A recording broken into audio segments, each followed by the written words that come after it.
नमस्कार। आज के वीडियो में हम पढ़ते हैं वाच्य का भाग नंबर 2। और कल जो वाच्य पढ़ा था उसके 3 भेद थे और उसके बाद में हम आगे बढ़ते हैं वाच्य परिवर्तन, मतलब एक वाच्य का दूसरे वाच्य में बदलाव होना है। क्योंकि अंग्रेजी में हम देखते होंगे तो एक्टिव वॉइस से पैसिव वॉइस में बदलते हैं, लेकिन हिंदी में भी उसी के रूपांतरण उस अंग्रेजी के आधार पर ही कुछ बदलाव होता है। जैसे कृतवाच्य से कर्मवाच्य, मतलब एक्टिव वॉइस से पैसिव वॉइस में बदलना है, वही स्थिति है। तो हमारे पास कृतवाच्य के 3 उदाहरण मैंने लिखे हैं और उनको कर्मवाच्य में बदलते हैं। फिर कृतवाच्य को किसमें बदल रहे हैं? बावाच्य में। तो देखते हैं इनको किस प्रकार से बदलते हैं और किस रूप में बदलते हैं। जैसे यहाँ लिखा हुआ है मयूर खाना खाता है। अब देखिए मयूर खाना खाता, अब मैं स्त्रीलिंग में लिखता तो यहाँ क्या लिखता? मान लीजिए सीमा खाना खाती है, ऐसा लिखता। तो यहाँ पे स्त्रीलिंग होता तो उसके अनुसार क्रियालिंग होते। पुरुष खाना खाते हैं ऐसा आता है, क्योंकि पुरुष बहुवचन की स्थिति में हो जाते तो बहुवचन की स्थिति में कार्य होता। अमर ने पत्र लिखा, अब देखो अमर ने पत्र लिखा, लिख दिया, पूरा भूतकाल की स्थिति है। क्यों लिखा? खाना खाता है। कौन सी स्थिति में बात हो रही है? यहाँ पे सामान्य वर्तमान की बात हो रही है, क्योंकि खाना खाता है। अब पत्र लिखा है तो पूरा हो गया, पूर्णभूत हो गया। छात्र काम पूरा कर चुके थे, ये भी पूर्णभूत की स्थिति में है। तो ये काल के माध्यम से भी पता चले। उसके बाद हम यहाँ पे कारक का भी पता कर सकते हैं कि इसमें कारक कौन सा है। संप्रदान है, अपादान है, अधिकरण है, संबोधन है, कर्ता कारक है, कर्म कारक है, उसका भी पता कर सकते हैं। हमें बदलना है कृतवाच्य को किसमें? कर्मवाच्य में। तो कर्मवाच्य के अंदर जो प्रधानता होती है वो किसके अनुसार लिंग वचन क्रिया होती है? कर्म के अनुसार होती है। और कृतवाच्य में जो होती है कर्ता के अनुसार। तो मयूर खाना खाता है। अब इनको दोनों को बदलने से पहले ध्यान रखना है कि यहाँ पे या तो से या के द्वारा जो स्थिति होती है उनके चिन्ह का इनका प्रयोग हो जाता है कर्म के साथ। और जो क्रिया जो होती हैं वो आपके सामान्य भूत की स्थिति में बदल जाती हैं। कौन सी क्रिया? जो इसकी क्रिया जो होगी वो सामान्य भूत की क्रिया में बदल जाती है। और साथ ही साथ जाना की स्थिति में होती है तो वो जाता है, जाती हैं, ऐसी स्थिति में बदलाव हो जाते हैं। तो यहाँ पे मयूर खाना खाता है तो क्या वाक्य बदल जाएगा अपना? मयूर द्वारा खाना खाया जाता है, या मयूर से खाना खाया जाता है। मयूर द्वारा खाना खाया जाता है या खाया गया, ऐसी स्थिति हो गई। इसी प्रकार से मयूर से खाना खाया गया, मयूर से खाना गया, इस स्थिति में बदल जाती है। अब अमर ने पत्र लिखा तो अमर द्वारा पत्र लिखा गया, अमर द्वारा पत्र लिखा गया। तो यहां पे से द्वारा शब्द प्रयुक्त होता है, क्योंकि अमर ने पत्र लिखा है तो इसको किसने बदल दिया है? द्वारा में बदल दिया है, या से के माध्यम से भी बदल सकते हैं। जैसे छात्र काम पूरा कर चुके थे तो हम यहां लिखेंगे छात्रों द्वारा काम पूरा किया जा चुका था। किसके द्वारा? छात्रों के द्वारा। छात्रों द्वारा काम पूरा किया जा चुका था।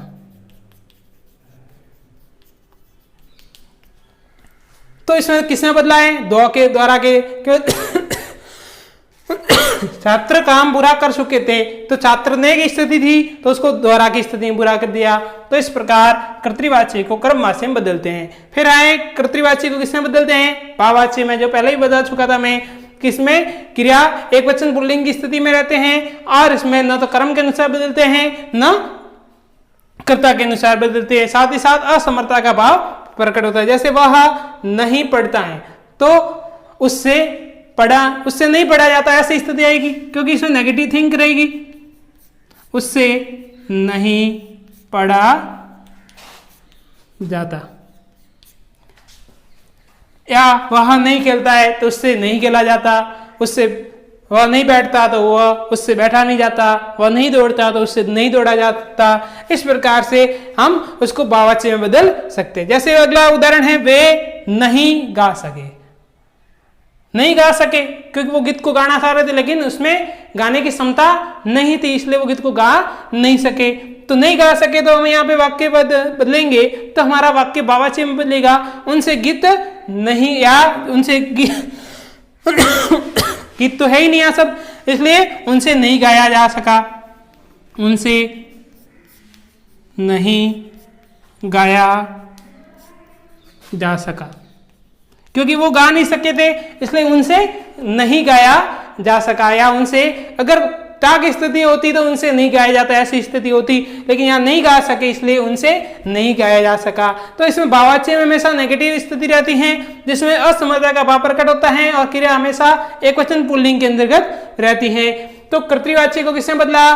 कर्मवाच्य में, जिसमें कर्म के अनुसार प्रयुक्त होता है और उसमें ने को द्वारा या से के रूप में प्रयुक्त करके हम वाक्य को पूरा करते हैं। और कर्तृवाच्य को भाववाच्य में बदलते हैं तो उसमें नेगेटिव असमर्थता का भाव प्रकट करता है, तो उसके अनुसार आपको दोनों बदलाव किया। फिर इन्हीं दोनों को वापस कर्तृवाच्य में बदलते हैं। फिर उदाहरण कुछ देखते हैं आगे।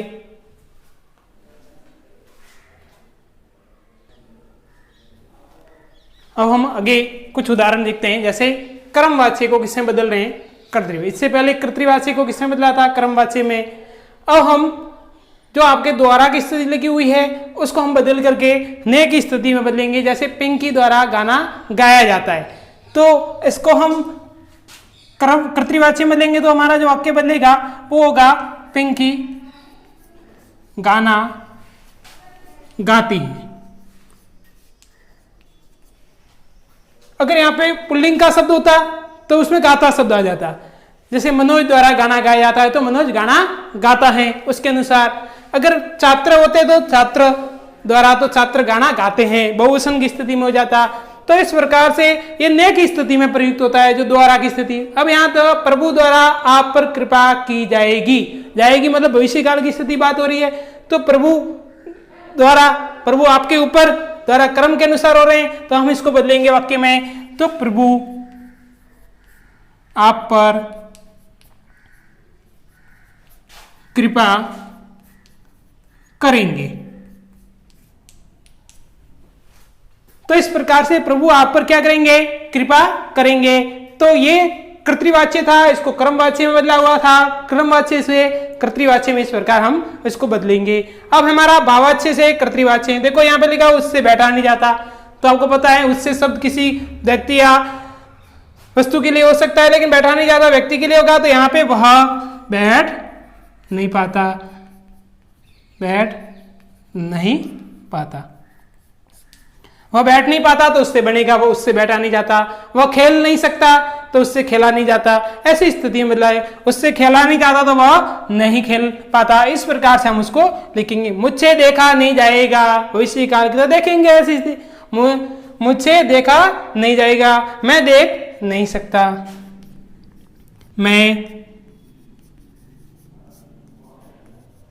नहीं सकता, क्योंकि मुझसे देखा नहीं जाएगा तो मैं देख नहीं सकता। ऐसी स्थिति बन जाएगी, क्योंकि मुझसे देखा नहीं जाएगा, ये भाववाच्य की स्थिति बनेगी। तो ये आपके कर्तृवाच्य में बदला है।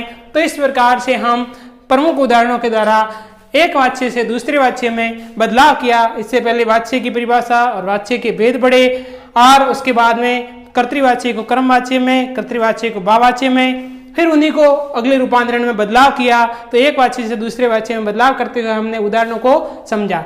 इस प्रकार से आपको परीक्षा में एक ही सवाल पूछा जाएगा, जिसमें कारक, काल और वाच्य तीनों एक ही साथ में पूछेंगे, जिसमें आपको क्रिया के होने का समय का पता होना चाहिए, जिसको काल कहते हैं, उसकी जानकारी। उसके बाद उस क्रिया का संज्ञा सर्वनाम के साथ संबंध किस रूप में दर्शाते हैं, उसको कारक कहते हैं। और उसका जो रूपांतरण किस रूप में हो रहा है, क्रिया का लिंग, वचन और पुरुष किस रूप में बदल रहा है, उससे वाच्य का पता चलता है। इससे आपको 3 नंबर आपको प्राप्त होते हैं। तो ये टॉपिक बहुत ही अच्छी तरह से उदाहरणों के द्वारा आप समझेंगे।